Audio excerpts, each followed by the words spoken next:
Breaking news के तौर पे चलाया जा रहा है। फील्ड मार्शल आसिम मुनीर का ये दौरा, ऐसे मौके पे जो मोदी का पूरा उसका प्लान ही ये है कि पाकिस्तान को डिवाइड करो, पाकिस्तान को डिस्टेबलाइज करो और पाकिस्तान को तोड़ो। मुनीर बीजिंग पहुंचा था पाकिस्तानी चीनी भाई भाई का नारा लगाने के लिए, लेकिन चीन के विदेश मंत्री ने मुनीर से कह दिया कि पाकिस्तान में चीनी मारे जा रहे हैं और तुम दोस्ती की झूठी कस्में खाने आए हो। गाली गलौज तक बात आई है। इतना सुनने में आया है कि आसिम मुनीर को वांग यी ने टाइट कर दिया। हमने तो चाइनीज को वो गले से नहीं लगाया जिस तरह हमें उनको लगाना चाहिए था। आसिम मुनीर को इतना खुल के ललकारना, उसको नायल कहना, उसको निकम्मा कहना। आसिम मुनीर के नाम का कुत्ता पालूंगा मैं और घुमाऊंगा सेक्टर 18 नोएडा में। माचे से कम नहीं डिनाई कर दिया है कि उन्होंने इनवाइट किया पाकिस्तान के आर्मी चीफ आसिम मुनीर को। हमारे बड़ा नुकसान हो रहा है, इंडिया के करीब हो गया, इंडिया की हेल्प कर रहा है, हमें नुकसान हो रहा है। किसी दुनिया के मुल्क में चाइनीज के साथ ऐसे नहीं हुआ जो पाकिस्तान के साथ हुआ। वहाँ के वजीर खारजा ने बंद कमरे में एक मुलाकात की है और उस बंद कमरे की मुलाकात में आप भी समझते हैं चाइना का फायदा तो इंडिया उठा गया, हम तो नहीं उठाया। पाकिस्तान कभी आजाद नहीं हुआ और हम बैरूनी ताकतों के गुलाम हैं और कंपनी पाकिस्तान में सिर्फ बैरूनी ताकतों ने इसलिए रखी हुई है कि हमें लाइन हाजिर रखा जाए। मुनीर की पैंट उतार कर पिटाई हुई है, विल नॉट बिलीव इट। आपको मालूम है मैं चाइना में रहता हूँ और चाइना में एक जिसको बोलते हैं कि बेशरम आदमी, बेशरम वर्ड यूज करते हैं, आसिम मुनीर यहाँ बैठा हुआ है और जूते खा रहा है। आराम से बात कीजिए, ये मुनासिब नहीं है, ये मुनासिब नहीं है। आप नमस्कार दोस्तों, पाकिस्तान के field marshal general Asim Munir को चीन के दौरे पर बुलाया गया और उनकी यात्रा को लेकर पाकिस्तानी मीडिया में काफ़ी सारे चर्चे किए जा रहे हैं कि आसिम मुनीर को चाइना इसलिए बुलाया है क्योंकि हमें थोड़ा सा और भीख दे दिया जाए। दरअसल चीन पाकिस्तान के मजबूत रिश्तों का हवाला देकर आसिम मुनीर को चीन के अंदर बुलाया गया है, ऐसा पाकिस्तानी मीडिया का दावा है, लेकिन असलियत कुछ और ही नजर आती है। आसिम मुनीर को चीन ने बेइज्जत करके लतार मारा है। मुनीर की मुलाकात चीन के विदेश मंत्री वांग यी से हुई। वांग यी ने पाकिस्तान में रह रहे चीनी नागरिकों की सुरक्षा का मुद्दा उठाया और पाकिस्तान को इस मामले में विफल बताया। चीन ने पाकिस्तान से अपनी कमजोरी को स्वीकार करने की मांग कही, लेकिन इस बातचीत के बाद यह साफ हो गया कि चीन के लिए पाकिस्तान की नाकामी स्वीकार करने का वक्त आ चुका है। फील्ड मार्शल आसिम मुनीर के दौरे की एक और दिलचस्प बात ये रही कि जब मुनीर चीन के उपराष्ट्रपति हान झेंग से मिलने पहुंचे तो उनकी सिर पर टोपी गायब थी। जब वह वांग यी से मिल रहे थे तो उनके सिर पर टोपी थी, लेकिन हान से मुलाकात से पहले ही अचानक वह टोपी हटवा दी गई। यह कदम चीन की ओर से उनके सम्मान में नहीं बल्कि एक प्रतीकात्मक दबाव के रूप में किया गया। दोस्तों, आपको पता है कि पाकिस्तान के अंदर कितनी जिहादी कट्टरता अपने चरम सीमा पर है और जो भी चीनी सैनिक पाकिस्तान में रहते हैं, चीनी नागरिक पाकिस्तान में रहते हैं, उनकी सुरक्षा तक पाकिस्तान नहीं कर पा रहा है। आपको मालूम है मैं चाइना में रहता हूँ और चाइना में एक जिसको बोलते हैं कि बेशरम आदमी, बेशरम वर्ड यूज करते हैं, आसिम मुनीर यहाँ बैठा हुआ है और जूते खा रहा है।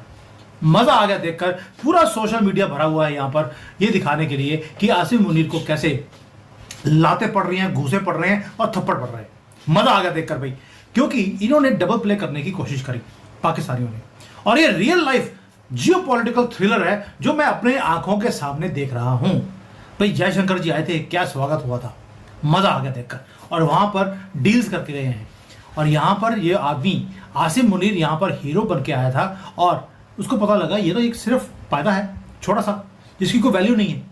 और general Munir so called field marshal of Pakistan publicly humiliate हो रहा है। चाइना ने एक ही बात बोली, भाई तुम्हें पैसे हमने दिए, तुम्हारा सीपैक के अंदर हमने तुम्हें पैसे दिए हैं, तुम्हारी तरक्की कराने के लिए काम किया है और तुम नोबेल प्राइज शी जिनपिंग को नहीं बोल रहे हो, डोनाल्ड ट्रंप को बोल रहे हो कि तुम्हें नोबेल प्राइज दिया जाएगा। हथियार तुम्हें हमने दिए, कोऑर्डिनेट्स हमने दिए, सैटेलाइट की इमेज तुम्हें हमने दी और न्यूक्लियर जो तुम्हारा युद्ध है उसको करवाने के लिए जो कुछ चाहिए था हमने दिया, फाइटर प्लेन भी हमारे और नोबेल प्राइज डोनाल्ड ट्रंप को। और ग्वादर का जो एरिया है वो तुम हमें बेच चुके हो और उसी को उठा के तुमने अमेरिका को बेच दिया पैसे लेने के लिए, वो भी क्रिप्टो की तुमने उनके साथ डील कर ली। और इसके साथ साथ 10 चीजें और भी हैं जो उनको आईना दिखाया गया इसको। रीजन बीइंग ये यहाँ पर आया था आसिम मुनीर पैसे मांगने के लिए कि सीपैक के ऊपर थोड़े से और पैसे हमारे ऊपर नौछावर किए जाए। उन्होंने आईना दिखा दिया, यानी कि आसिम मुनीर को एक कमरे में लेकर ग्रिल किया गया जैसे कि गद्दार को किया जाता है, और उसको आवाज नहीं निकल रही आसिम मुनीर की। ऐसी इंसल्ट आपने इंटरनेशनली कभी भी थप्पड़ पड़ते हुए नहीं सुने होंगे, पूरे दुनिया को सुनाई दे रहे हैं। आपने गाना सुना होगा, रजिया फंस गई गुंडों में। पाकिस्तान की जो रजिया है वो आई हुई है चाइना में। वो कह रहे हैं कि जी आप हमें यकीन दिलाइए कि आपके यहाँ हमारे वर्कर्स यानी चाइनीज वर्कर्स के ऊपर अटैक नहीं होगा।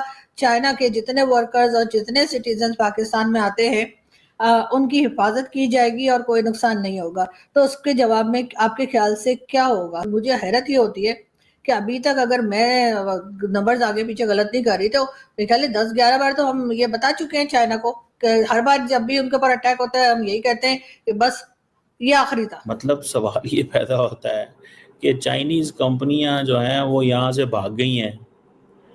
पाकिस्तान जो है उसकी इकॉनमी जो है वो, उसमें जो फॉरेन डायरेक्ट इन्वेस्टमेंट आ रही थी वो नज़र नहीं आ रही, और हम आज भी फैसले कर रहे हैं कि चाइनीज़ को हमने कैसे सिक्योर करना है।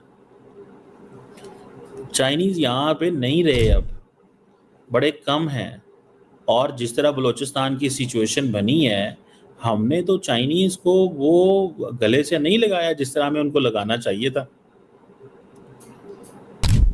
BLA ने सबसे ज़्यादा टारगेट ही चाइनीज़ को किया, और आपको पता है कि इसके पीछे कौन लोग थे। BLA किसकी प्रॉक्सी के तौर पे काम करते हैं। उनको पता है कि अगर चाइनीज़ पाकिस्तान में रहेंगे तो कारोबार यहाँ पे तो तरक्की होगी, और थैंक्स टू BLA जो है बलोच लिबरेशन आर्मी, उन्होंने उनके टारगेट में 3 बड़े टारगेट हैं, चाइनीज़, पंजाबी एंड पाकिस्तान की फ़ौज। ये 3 टारगेट हैं, और यही जो है वो आपके जो जिसे कहते हैं ना, जो चीज़ों को चलाते हैं यहाँ पे। पंजाबी तो खैर नहीं चलाते, बट वो जो तासुर दिया जाता है कि जनाब पंजाब की ब्यूरोक्रेसी है, पंजाब की फ़ौज है, पंजाब की पॉलिटिकल क्लास है, ठीक है। So the point here is very clear कि हमने, चाइना बिल्कुल हमारा फ्रेंडली कंट्री है, पर हमने चाइनीज़ को कोई नहीं वो जिसे कहते हैं ना सेव किया लंबा चौड़ा। अब तो पहले होता था सीपैक की बातें होती थी, अब वो भी नहीं होती। अगर होती हैं तो मुझे बताएं। अब चाइना को भी समझ आ गई है कि ये they are not serious. Chinese का मुझे इतना पता चला है कि चाइनीज़ ये ज़रूर कहते हैं कि जितना कारोबार करना है हमारे साथ कर लो, हम आपके साथ कारोबार करने को तैयार हैं, बट बी सीरियस। जिस तरह इंडिया है, चाइना का फ़ायदा इंडिया ने उठाया, हमने तो नहीं उठाया भाई। चाइना का फ़ायदा तो इंडिया उठा गया, हम तो नहीं उठाया। समझ रहे हैं बात को? सो इस चीज़ का फ़ायदा अभी हम डिस्कस कर रहे हैं कि चाइना हमारा फ्रेंडली मुल्क है। कल हमारे प्राइम मिनिस्टर साहब जो हैं वो चाइनीज़ वो ब्रीफिंग ले रहे थे, ठीक है जी। जो डेवलपमेंट हो रही है जी सीपैक की, चाइनीज़ प्रोफेशनल जो हैं उन चाइनीज़ बिजनेसमैन की हमें रिस्पेक्ट करनी है, उनको बचाना है, उनको साथ खड़े होना है, उनके साथ ये होना है, उनके साथ वो होना है। भाई आपने तो चाइनीज़ को हम प्रोटेक्ट नहीं कर सके। पूरी दुनिया के अंदर चाइनीज़ को गले से लगाया गया कि यार ये पैसे लेके आ रहे हैं, हमने चाइनीज़ को भगा दिया।